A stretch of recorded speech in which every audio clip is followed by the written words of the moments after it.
Bonjour et bienvenue à tous. Aujourd'hui, on plonge dans des extraits d'un livre qui fait réfléchir, Tanwir al-Mu'minat. On pourrait traduire ça par Lumière pour les croyantes. C'est de Abdesalam Yassine. Oui, bonjour. Et c'est un texte qui nous invite vraiment à un voyage, je dirais, au cœur de la foi, du cheminement spirituel. Exact. Et ça aborde aussi les défis. Des défis complexes, surtout pour les femmes musulmanes aujourd'hui, là. Tout à fait. L'auteur, il nous appelle à une introspection assez profonde, une purification de soi, la tazkiya. Mais c'est pas juste ça. Non, c'est ça. Ça va plus loin. Ben oui, ça replace cette quête-là dans un contexte. Le contexte historique, les pressions externes, sociales, culturelles, même politiques, tu sais. Tout ce qui influence la communauté musulmane et spécifiquement la place des femmes là-dedans. OK? Fait que notre but aujourd'hui, c'est un peu de décortiquer les grandes idées qui ressortent de ces pages. On va regarder le parcours intérieur, Mhm. comment l'histoire puis la modernité sont vues comme des forces qui agissent, et puis comment le texte propose de retrouver, genre, des repères dans la tradition islamique. C'est ça, une exploration des pistes qu'il offre. Prêt? Allons-y. Le point de départ, ça semble très personnel, presque intime, je dirais.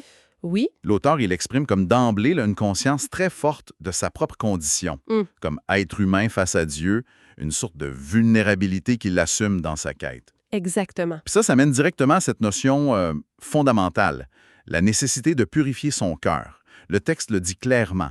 C'est avec un kalb salim, un cœur sain, apaisé, intègre, qu'on est appelé à rencontrer Dieu. Un kalb salim. Oui. Puis c'est pas juste une belle idée, là. C'est présenté comme la condition même pour une rencontre spirituelle qui soit authentique. OK. Et cette purification, la taskia, comment elle est décrite concrètement? C'est pas juste relaxer puis méditer, j'imagine. Ah non, pas vraiment. Le texte dépeint ça comme une lutte. Une lutte intérieure constante, un vrai combat spirituel, là. Un combat? Ben oui, il s'agit de maîtriser l'ego, le nafs, de résister au désir qui nous tire vers le bas, ce que le texte appelle al-hawa. Al-hawa. Puis aussi de faire des influences négatives, symbolisées par ash-shaytan. Al-shaytan. OK, donc c'est un effort continu. Exact. C'est pour aligner sa propre volonté sur ce qu'on perçoit comme la volonté divine. C'est pas quelque chose que tu atteins une fois puis c'est fini. Non, c'est un processus dynamique. Ce qui m'accroche ici, c'est la place qu'on donne à la patience, à sabre. On pense souvent que c'est passif la patience, mais là, ça semble plus actif, non? Absolument. La patience, comme c'est décrit là, c'est loin d'être juste de la résignation. C'est très actif. Ça a comme deux côtés. Ah oui? Lesquels?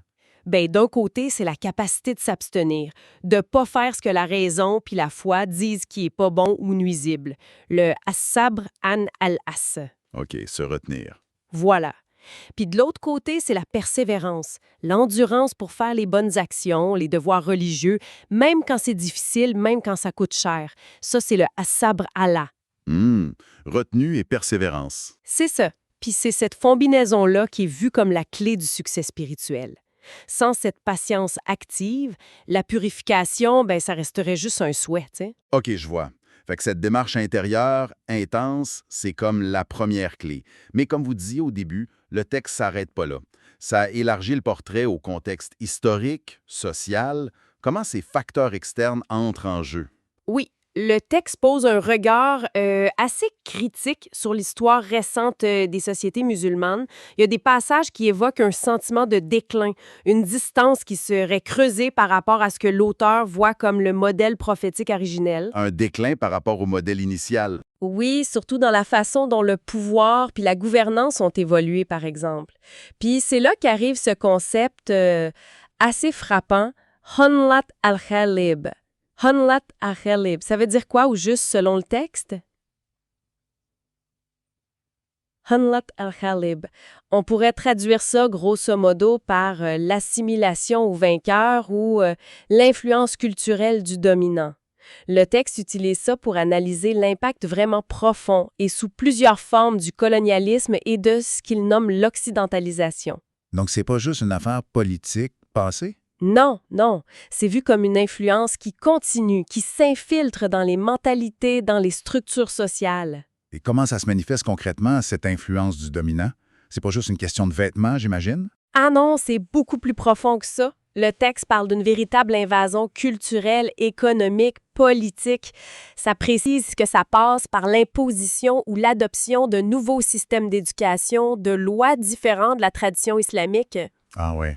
Oui, puis aussi la promotion d'idéologies séculaires comme la laïcité. Le texte souligne même que ce processus a souvent été facilité ou même poussé par certaines élites locales, celles qui étaient formées en Occident ou qui adhéraient à ces nouvelles normes-là. Wow! On sent une tension très, très forte ici.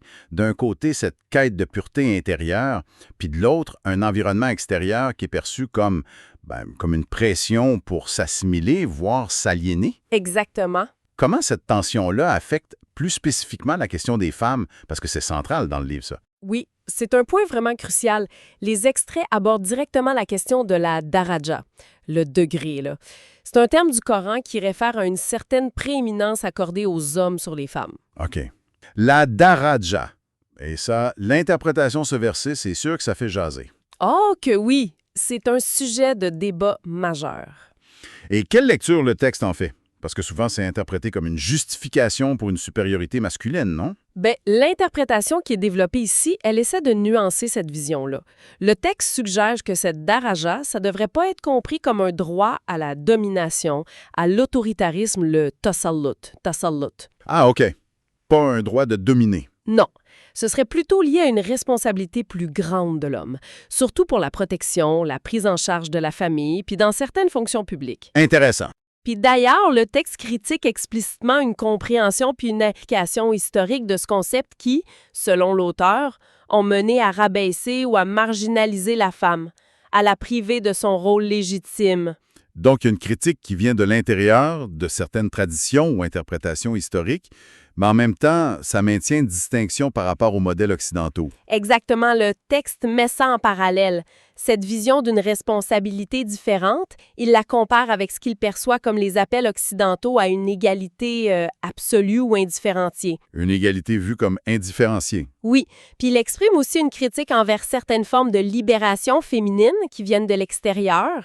Il les juge superficielles ou même comme une nouvelle forme d'aliénation, quelque chose qui déconnecterait les femmes de leur identité spirituelle et culturelle profonde. Mais alors, si c'est ni la soumission passive, ni l'imitation d'un modèle extérieur jugé mauvais, quel rôle positif le texte donne aux femmes? Le texte insiste vraiment beaucoup sur le rôle actif et essentiel des femmes croyantes. Pour la vitalité de la communauté, puis dans l'effort collectif pour faire le bien, ce que couvre le terme « djihad » dans son sens large, l'effort sur soi pour la communauté. Donc, pas question de les confiner juste à la maison. Pas du tout, selon cette lecture. Il ne s'agit pas de ça. Est-ce qu'il y a des exemples concrets, des modèles qui sont mis de l'avant? Oui. L'exemple de Khadija, la première épouse du prophète Mahomet, revient souvent. Elle est présentée pas comme une figure effacée, pantoute. Ah non. Non, comme un pilier, un soutien moral, matériel, spirituel pour le prophète, au tout début de l'islam. Un modèle de foi solide, d'intelligence, d'engagement total. Un pilier. Oui, le texte va même jusqu'à dire qu'elle a porté l'islam autant que l'islam l'a élevé. C'est une vision de partenariat spirituel, d'action complémentaire. OK, ça dessine un portrait quand même complexe, une quête spirituelle individuelle qui demande beaucoup, un contexte historique marqué par des influences externes vues comme problématiques, puis une redéfinition du rôle des femmes qui se veut fidèle à une certaine tradition, mais qui critique aussi certaines applications passées. C'est ça. Face à tout ça, c'est quoi la voie proposée pour naviguer ces défis d'aujourd'hui? La réponse qu'on trouve dans les extraits, elle repose d'abord sur la force collective, celle qui vient de la foi partagée. La force du groupe basée sur la foi. Oui. Il y a un appel clair à puiser là-dedans pour résister aux influences jugées négatives ou déstabilisantes. Puis ça inclut une mise en garde contre l'imitation aveugle, l'imitation des modes de vie ou de pensée étrangers désignés par l'expression « al-tashebour bil-koufar ». L'assimilation aux non-croyants. Voilà, une mise en garde contre ça. Mais comment on fait la différence entre cette résistance nécessaire puis, mettons, un simple rejet de tout ce qui vient de l'extérieur ou un repli sur soi? C'est délicat, non? Très bonne question. C'est une question clé que le texte aborde, peut-être plus implicitement. La résistance qui est prônée, c'est pas présenté comme un isolationnisme ignorant, là. Non. Non. Ça doit venir avec, selon le texte, un retour aux sources fondamentales de l'islam. le Coran, la Sunna, la tradition prophétique. Mais attention, un retour éclairé.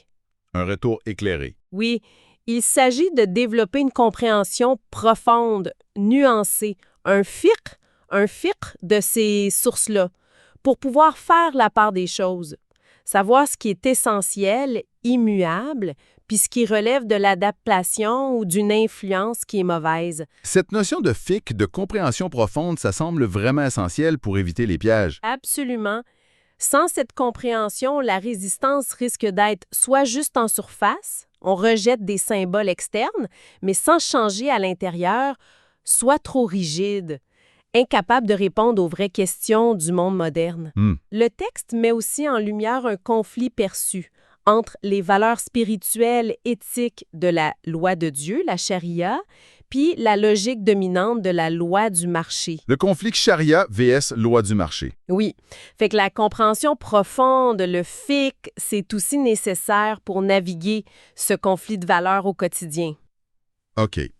Si on essaie de résumer tout ça, ces extraits de lumière pour les croyantes, ça trace un chemin qui part d'une transformation intérieure assez radicale, la tazkiya. Oui, c'est le point de départ. Mais cette transformation-là, elle n'est pas isolée. Elle est vue comme la base nécessaire pour comprendre puis pour agir dans un monde complexe marqué par l'histoire, par des pressions externes fortes. Exactement. C'est un appel à s'engager activement, surtout pour les femmes, mais fondé sur une réinterprétation des sources islamiques. Tout à fait. Le fil conducteur, c'est vraiment cette idée qui est résumée par une phrase citée dans le texte, inspirée d'un verset du Coran, « Inlam nurayir ma bi anfusina ». Ça veut dire, en gros, si nous ne changeons pas ce qui est en nous-mêmes, le reste ne suivra pas. C'est ça l'idée. Le changement extérieur, la capacité de répondre aux défis de société, ça dépendrait fondamentalement de cette réforme intérieure. Individuelle et collective. Donc, trouver une voie. Oui, trouver une voie entre, d'un côté, ce que l'auteur voit comme une imitation qui nous aliène, une imitation des modèles externes, puis de l'autre côté, un traditionnalisme qui serait figé ou ignorant. C'est une quête d'authenticité puis de pertinence dans le monde d'aujourd'hui. Puis pour nous laisser sur une piste de réflexion, le texte critique certaines idées de libération venues de l'extérieur, puis il propose sa propre vision d'un rôle actif, digne pour les femmes, ancré dans la foi. Ça nous amène à une question plus large finalement. Au-delà des modèles qu'on propose ou qu'on critique d'un bord comme de l'autre, qu'est-ce qui constitue une libération authentique pour une personne, homme ou femme, qui cherche à vivre sa spiritualité de manière profonde, significative, tout en étant pleinement engagée dans les réalités complexes de notre époque? C'est une excellente question. Voilà une